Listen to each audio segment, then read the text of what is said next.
here at the 2023 National Storm Chaser Summit. And again, we have the joy of sitting down with Hurricane Man, Josh Morgerman. And Josh, you had an opportunity again to speak today. And what was cool is there was a hurricane hunter here today. You are opening this thing up, buddy. And so that, which is awesome. That's great. And I'm not going to ask a question right now, but I think that's what's happening, as you've probably seen, right? Is that the hurricane chasing end of things is picking up. There's more people doing it, which brings its own headaches sometimes from that. But yeah, you're kind of changing the culture a little bit here as well to open and broaden what it's all about, Jen. And I loved your talk and, just breaking down what you do, because so many people look up to you and they're just like, I want to do what he does, but you set realistic expectations, which is fantastic. And I would love for you to just in about a minute or two kind of sum up that first part of your talk, if you will, where, a lot of people like routine. If you like your comforts, this maybe isn't for you, but kind of sum up what, if they want to be like you and chase, maybe what they should be thinking of. Glad you liked it.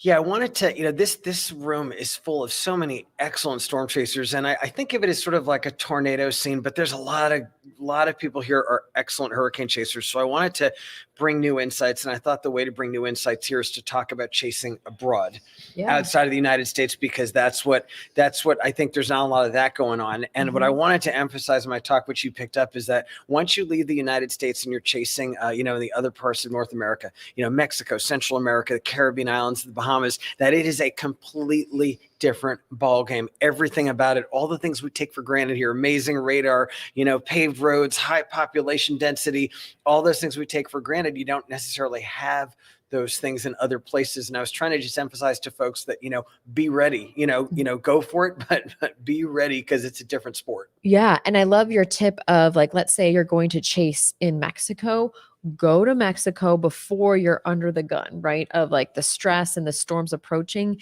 just so you can get like the lay of the land, you understand the culture and other things that are going on, just so you're not surprised and in like a bad situation. Because if you don't, like you said, you suggested you don't want your first chase abroad or your first trip abroad to be a chase, right? You want to have some experience. Yeah. Yeah. And what are some of the things, because I know like packing wise, to bring with you, what are like a couple of the things that you always bring if you're chasing abroad? Well, I've always been about portability. Like, one thing I noticed is like the tornado scene and the domestic American chasing scene it's the opposite of portability. It's about big tricked out vehicles and monster trucks, and it's like with those big ass wheels and light bars and just like, whoa, I'm always like, wow. And like, and of course Reed, he sets the pace with that, with his big, special custom vehicles and everything else. Chasing abroad is completely different. It's all about portability. So for me, it's about things being small and compact, because sometimes like if I'm chasing in certain parts of the Pacific Ocean, it's like a series of connecting flights. So you just need small carry-ons. So for me, it's about, my Kestrel meters, which are those little tiny devices, which are very accurate. Yeah. But collect very good data. I do most of my filming. This is going to sound so lame, but after years of using expensive camcorders, I do most of my filming with a couple of high-end smartphones, because the cameras are so good now and they're more water resistant. Yes. And like the 100%. iPhone 13 does beautiful nighttime. It really works well with low light. I mean, it's crazy. So, and the added benefit is smartphones are very portable. Yes. So for me, it's all about, my iPad, of course, is like that thing is surgically attached to me. But yeah, for me, it's all about like keeping it small. Now, I started to get different ideas. Jeff Petrowski's talk about Starlink was very interesting, and I started getting crazy ideas in my mind about traveling with that thing, because I want to have data coverage in these remote areas in the developing world. I feel like it's in your future, like next year. Yes, or this year. I mean, I was thinking of you when he was talking about that. I'm like, Josh needs this now, like today. I'm feeling that a little bit. I think I got to up my game in terms of connectivity. I mean, it's been an issue. There's so many it's all about getting the story out while it's happening. That's what people want, and that's what they crave. Not just like, Weather Nation, who I work with, but just, my fan, even if I'm not chasing for anyone, just my fans. And just that data connection, to be in remote corners of the earth and to be able to just like make it real and make it, in the moment, is like, it's everything. It is everything, 100%. Now, someone asked a really good question after your talk, and they were asking about radar, outside of the US, and how do you, find good radar sites or radar sites at all? Yeah, it becomes like an art form. I mean, again, I want to emphasize, for folks who didn't hear the talk, I mean, we are in the United States, we are so spoiled. We just have such a good radar system. Yeah. I was saying, if I live in, half the year in Bay St. Louis, Mississippi. If the New Orleans radar goes out, I have Mobile. There's like every like location on the coast is covered by multiple radar places. Other parts of the world, it's not like that, and a lot of places don't have radar. So there used to be a site I'd go to that listed all of the radar sites like throughout the entire world. You could like find it alphabetically by country. I don't know if that's live anymore. I have to check to see but someone maintained that, and that was really helpful. That's amazing. Yeah, and then there's like sometimes like it's just Googling, and usually the national radar sites for different countries will come up usually, but not always. And then when you get on some of the sites, some of the countries like their radar sites are just very hard to use, or they don't work on certain browsers. I mean, there's all kinds of crazy stuff. Yeah. So it becomes more of a challenge than it should be. Yeah, I completely understand that. Now, one of the things that you do, I think maybe even more than any other chaser, is the data you collect, the analytics, and that you send it to like the National Weather Service or National Hurricane Center. It is phenomenal. Like the in-depth analysis. Like, I mean, I chase and I'm fascinated by the storms and I do it, for the science and the learning, but I don't write reports afterward. Can you talk a little bit about, the analysis you do and the reports that you do send to the National Hurricane Center, along with, was it Hurricane Roslyn? Yes. Talk a little bit about, what you did for Hurricane Roslyn as well. Yeah, thanks. So I'm not a scientist, and I didn't like. I actually studied history in college. That was like where my degree, was in. So because of that, it's not like I'm overcompensating, but I want, if I'm sending my data out, I want to make sure that anyone who's reading it understands that the data were carefully collected and that they're quality controlled. And so I don't just send, okay, here's the lowest pressure reading I got. I send it with a report that says, okay, here's the exact coordinates, here's how I calibrated, and here's the assumptions that I used, for example, X elevation, so that if the elevation was wrong, then it can be corrected. But like, I really try to just very carefully document everything. And then, of course, analyze the data and show things like, steep gradients or other like kind of, or, evidence of mesovortices or other stuff like that. I mean, I don't know if the Hurricane Center uses like some of my analysis, but I just want to, I write the reports because I want to just really document what went into collecting the data, so folks know it's good data. Because, I actually made a video about this online, but it's like, it's not just enough to just be like, oh, I got this pressure reading. Like, you need to know, okay, did you calibrate properly for your elevation? Did the device move around? Yeah. Were you driving around with it? Because that affects like the V. There's all these things. And like, it's important that data are quality controlled. And I guess I'm nerding out a little, but that's why I write these reports. Yes. So yeah. I love it so much. So where can people find these reports? So I keep them all. They're nicely organized. If you go to my site, icyclone.com, go to the chases section, and then all the chases are there by the name of the hurricane. And if you go on the page for that hurricane, if there is a report, there's a big orange button that says download the report. And I don't do it for every hurricane. I do it for ones where I feel like I collect, consequential data. Yeah. Which is like more chases than not, but some chases like the equipment malfunctions or I don't deploy them in the right places, or the data are just like whatever, they're just crap. And I'm just like, okay, I'm not writing a report. There's not enough here. You know? Yeah. No, that makes sense. Now, last question, 30 seconds or less. What's your biggest takeaway so far from the National Storm Chaser Summit? Wow, I'm into this scene, and what I really like about it, it's like it's some hardcore nerdery here. Yes. It's like I'm among my people. They might be more tornado crowd, but I just relate to like this is like a really hardcore, specialized group of people. One last thing I'll just say, because I'm really trying to respect the 30-second thing, is you notice that within the storm chasing world, there's so many like subspecialties. There are people that like, some people are like 0 meter people, and other people are like they want to get the structural shots from far away. Yeah. And Hurricane hurricane chasing is like that too. Like I kind of have like an eye fetish. Some people are really into like the storm search thing, and it's just cool to see these sort of subcultures that develop within the community. And here you just see it all. Yes, this is true. So true. Well, Josh, thank you so much. You're amazing. So, question I've got for you is really just a follow up to 2022, just because we've had you on. Seems like each year we kind of get a follow up, Josh, of what you've done, where you've been. Anything that you learned specifically from 2022 that you're knowing you're going to take into 2023? Anything that stood out? Yeah, that's a great question. I felt very good about my my chases abroad. I feel like my American chasing, for some reason, my last couple of American chases, like the big ones, like Ian last year and Ida the year before, I felt like for some reason, I haven't chased those hurricanes as just like aggressively as I should have. I mean, I got right in the eye of Ian, but I was in Punta Gorda, and I'm like, there were some guys that were further out, like kind of on the islands and stuff. And I'm like, maybe I should have done that too. So I think my resolution going into 2023 is, with the next big American hurricane, like just that added level of aggression that I bring to my foreign chasing, where I feel like I'm much more of a daredevil for some reason.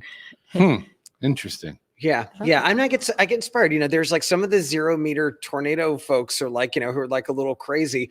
And I know a lot of people really frown on that. I know it's very controversial. Yeah. I have a rule. I won't criticize any chasers. I'll only praise chasers, because I remember when I was like starting out and young, and just like the veterans, like, you're just reckless. And I'm like, and I promised myself I would not be that person ever. So I just will not criticize anyone. But some of the chasers, I hate to say this because I don't want to sound like I'm encouraging bad behavior, but some of the chasers who do really, really, can I curse? Yeah. Or some of the chasers, or does that affect the podcast rating or anything? No. Some of the chasers who do really stupid shit, get some really amazing materials. So they do. It's like sort of like, So and I think with all of us as chasers, I mean, I hate to get onto a philosophical point, but I feel like the whole chaser lifestyle is, the object of the lifestyle is your whole life. You're walking along the edge of a cliff, and the whole trick is like, how close can I get to the edge of it without falling off the cliff and dying? Yeah. And I feel like that's the lifestyle all of us are leading. And I'm always like, okay, am I getting close enough to it? I think in general, yes, because I'm going to like developing nations on the other side of the earth for Cat 5s. I mean, I think I've done some hardcore chasing, but there are certain chases where I look back and I'm like, you know what? I didn't go all in on that one. I played it safe, or I didn't, there's always that nags me on certain chases. I feel like I wasn't aggressive enough. Yeah, no, I completely understand that. And I love the analogy of walking along a cliff, because I feel that way. I feel like 100%. we're all that way, all of us as chasers. Yeah, you really are. I'm more like 10 feet away, but Okay. You better be safe. Well, You better get home by 10. I have a little person. We got to be careful. Listen, and can I just add to talk about that? Yeah. I think that the people most equipped to do the really hardcore chasing don't have kids, because I think that having kids changes your mentality about I think if I had a child, I'd be less into taking these risks, because there's that, what if something happens to me? What happens to them? Yeah. I think the best chasers are single and childless. I mean, honestly, or the ones, not the best ones, but the ones most equipped to just go for it and do it and not worry. Yeah, I 100% know. Agree, because before her, it was like, let's test the limits, and then now I had her, I'm just like, things have changed, and I want to be in her life as long as I can. So. Yeah, totally. I mean, I talked today about the idea of chasing, about freeing your mind of concerns about consequence. That if you really want to, like my killer instinct was up when I was upped. Yeah. When I decided that I wasn't going to worry about the consequences of chasing, or worrying about the unknown, or how long I'm going to be stuck there, or whatever.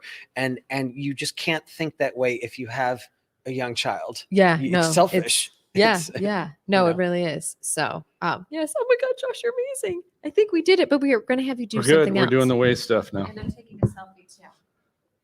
I hope I didn't ramble on too long. No, you did. No, that's good. You're awesome, buddy. You're good. You're always perfect. I could ask a million questions. Phil knows this. Okay. So we're going to record each one of these separate. The ones with the J by it. So the first one we'll do is, you're saying heading to the storms, drive safe. Okay. Okay. Second one you'll do is take the first exit. Okay. So you're going to be the take the first exit voice. Okay. The last one you're going to do is Okay. Third exit. Okay. And just say them kind of normal, Say however you want. You don't even have to say I exactly. don't have to what's ham on it there. up or anything. I could just. Now you're going to use this mic. Okay. Now this thing can get hot if you get too close, so it's got to be a good 12 to 18 inches. Oh, okay. You got it. Okay. And then, so what I'll do, Like I don't have to do anything clever or funny. I could just say it like as if I'm really. you just say it Yeah, like that's yeah, how I did. I'm yeah, like, take like the you, seventh like so. exit. Listen, this is going to be people that are love storm chasing, and they're going to pull this up, and they're going to hear Josh Morgerman say whatever he's going to say. So what I'm going to do is this: I'm going to hit this button, Okay. and then see how you see that starting to go. So as soon as you see that dial going, it's recording. See that? It's recording now, like as Yeah. that thing's going around. Yep. Okay. Does that make sense? Yeah. So, so I'll go ahead. Nope, stop. It's way too close. Oh, sorry. 18 inches. Sorry. Oh, that's totally okay. I Right did there. the same. You ready? Whoops. Heading to the storms. Drive safe. Let's Do you want another one, or is that cool? Let's listen. Heading to the storms. Drive safe. Uh, Give me direction. I'm cool. a little closer. Okay. Right there. Perfect. And as soon as you start seeing it go, Okay. go Like ahead and go. So it's maybe not as much delay. heading to the storms.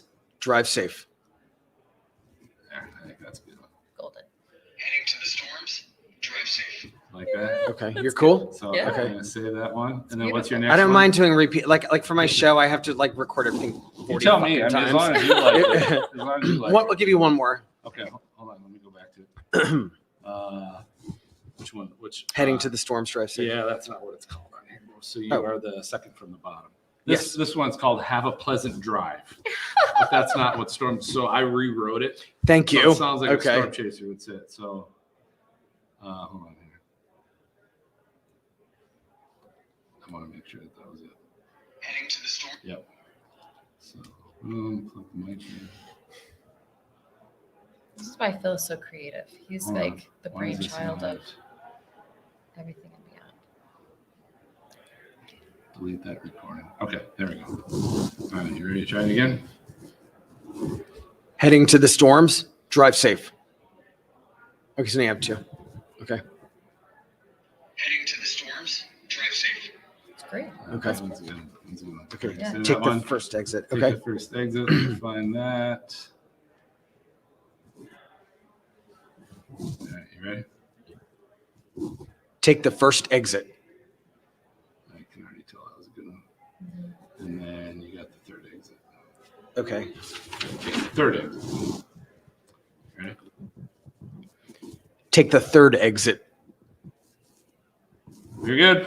That's it. All You're done, cool? man. Okay. Wow. I'm not Yeah, used to sorry. doing audio without having to do 20 takes. The director of my show is like really like, Audio- oh my God, audio, we have to do so many takes of snob. everything. So it's like I'm not used to just doing one take. Okay. That's good. Cool. Will you Thank you. sign 2 of these? Absolutely. This is tornado bullshit. I'm not touching it. You're picking the ones for him to sign? Yes, unless you want to pick them. No. I'm like, I figured it would be more time efficient. There you go. okay. And where do I? On the back or just on the front? Yeah. Okay. Like I guess where did other people like just in Oh, not yeah, on their like faces? other people. Let me see how are other just- people did it just so I can kind of get a feel. Yeah, kind of a little Okay, bit. just sort of okay, and Yeah. it doesn't have to be like legible. It could just Yeah. because my real signature is not legible. So Okay. Yeah, it can be Okay. not legible. Yeah, I'll look at it and make sure I or remember. it's Yeah, it's we'll like it's write your basically name like on a JM. Or do you want me to like write my name and kind of like You my you handwriting? do your normal Yeah, one. you It's do fine. you. We'll figure it out. We'll be good. You are awesome. Josh, thank you.